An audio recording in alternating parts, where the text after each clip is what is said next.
Scratch చేస్తారు. Scratch చేసినప్పుడు గోడతో scratch చేసినప్పుడు పైన చర్మం అంతా కూడా దెబ్బతింటది.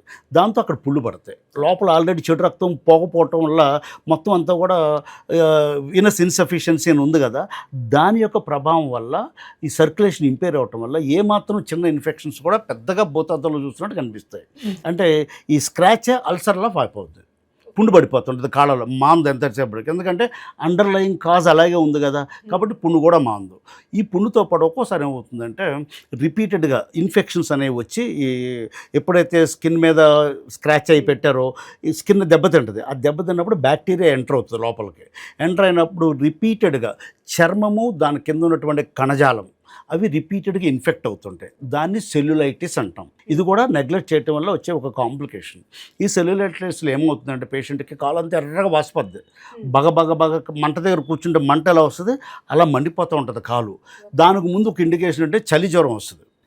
చలి జ్వరం ఇది దీనివల్ల కాదన్నది వాళ్ళకి ముందు తెలుసుకోపోవచ్చు. కానీ తర్వాత ఎప్పుడైతే సెల్యులైటిస్ డెవలప్ అయిందో అప్పుడు డెఫినెట్గా అది దీనివల్ల అని తెలుస్తుంది.